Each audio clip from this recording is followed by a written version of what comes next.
Good morning, my name is Sandra, and I'm here to talk about my blog, How I Love to Learn.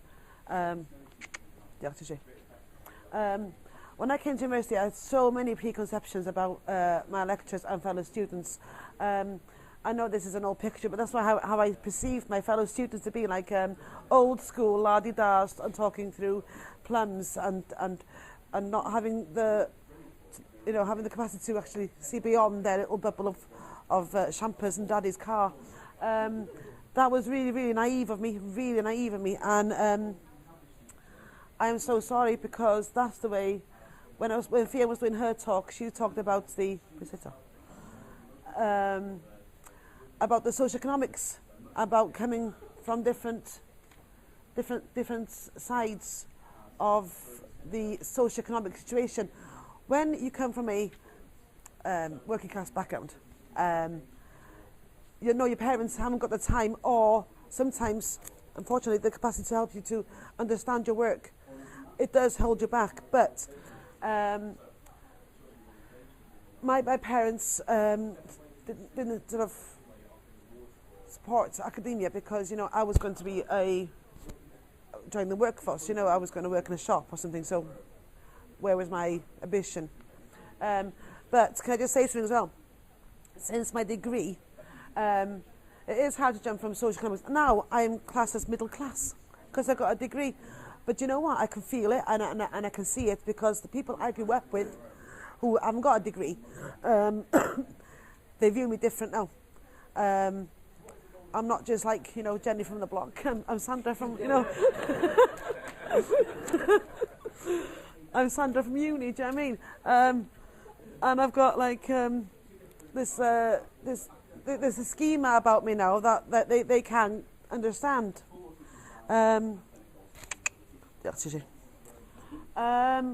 Chavez and Ferris and Gibson, 2010, they did a study about, did you know with phase personality individuality module, how biases are built up. So they did experiments on how to help students see how they perceive themselves and how other students perceive them. And the aim of the exercise was to evaluate how the participants made inaccurate perceptions, like I did, and develop new concepts of others.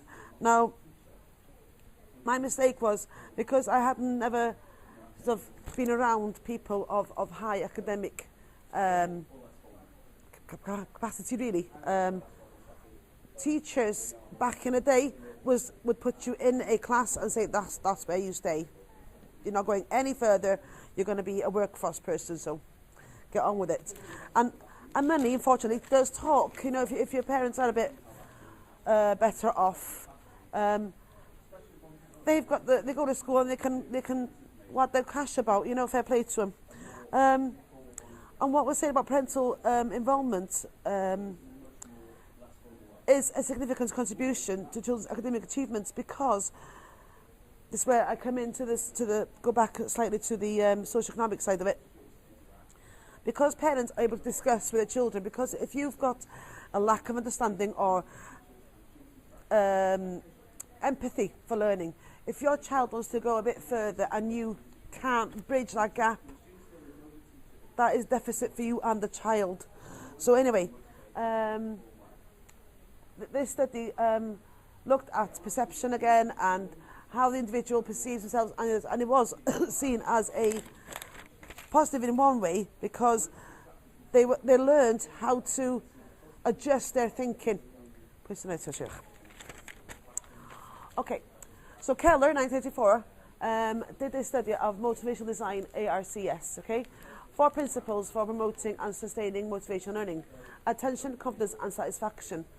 So going back to my original question, how did I learn? I wanted to learn because I possessed intrinsic motivation. Now, the thrill of coming here wasn't about coming with an A star. It was actually working my way through the university structure and getting my degree. Now, there was an award there, obviously, which was my degree. But I love to learn. I love the interaction. I love having the ability to come in here and still learn, because I don't know everything. And not not very often, but I do come across what I call academic snobbery. And academic snobbery to me is silly, because nobody knows everything. Do you know what I mean? We're all here for the same purpose of learning. And even the ones teaching us, they want to teach us, but they don't profess, yeah, I know everything. I'm an expert only in this field. Do you know what I mean? So what they say is, where's the button, sorry.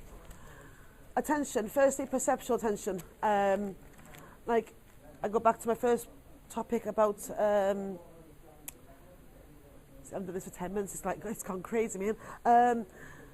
So my concepts, and secondly, inquiry, arousal. Now that's where I come in, because I'm always curious. I still don't get stats. You know, hands up, I don't get stats. But by doing the first, second year homeworks and MCQs, I've learned to overcome it. And by overcoming the challenges of doing them stats, my confidence has grown, you know. And okay, so to sustain learning, he says attention. Oh, sorry, turn this off. Sorry. According to Keller, like I said, the most of design ARCs, the proper principles are attention, confidence, and satisfaction. Keller stressed that attention can be attained in twofold: perceptual arousal and inquiry arousal, posing challenging and questions. And these methods grab the learner's attention: active participation, variability, humour, and incongruity or conflict. Relevance and concepts, experience. He says, if you explain to the student that the experience that they're getting is building on what they've learned previously, that helps to sustain motivation for learning.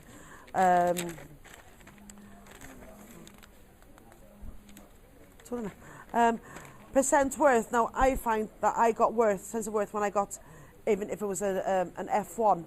It was an F1. It wasn't a complete fail. Do you know what I mean? And what I have learned today, how does that benefit in the future? This is what the concepts are, and the future worth. So, what I've learned today, how will that benefit me in the future? And modelling, guest speakers and videos and choice give the students the opportunity to use different methods to do their work, or how they will organise it. And needs matching. The dynamics of affiliation, achievement, risk-taking and power. Confidence. It takes, if the students perceive the cost of learning too high, they will lack motivation to learn.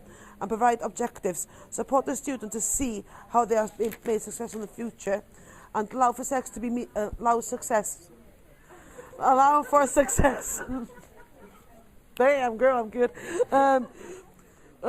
Let the student grow through learning. Provide feedback. Allow for the students' internal contributions for their success. Control of learning. The students should have some element of control over their assessments. They should see their success as a result of their efforts. So on my blog this week, what I said was, at the end of it, I said, okay, when you go through adversity and you have to come back out the other side, make the learning relevant to you, and bring it back and use it, you know, for the whole world to be used. You know, I mean, what I've learned in the last 2 years is I've got some self-confidence in me. I'm able to learn. I'm not thick. I'm not stupid anymore. I've got to work on my professional skills, obviously. Do you mean? But that's longitudinal. Do you know what I mean? I can manage that. And also, I'm still humbled by people I meet every day, you know, from here, the academic institution, and my other life, you know, out there in the big wide world, because I said from day one, it's really, really easy to come from my world to here than it is from here to go there, because I've got them transferable skills that I've got from there, and I can bring them here. So I think education is the way forward for everybody.